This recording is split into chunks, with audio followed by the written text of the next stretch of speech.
তো অনেকেই টাকা দিয়ে দোয়া করেছেন, তার প্রতি সালাম। যা না দিয়েছেন সকলের প্রতি সালাম।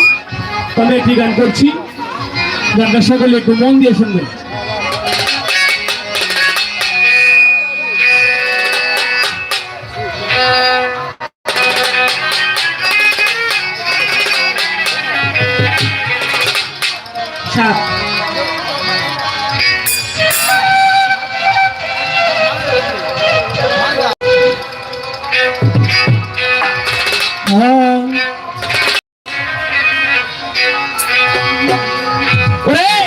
ডিসেম্বরের 14 তারিখ এই জায়গাতে আসিবে।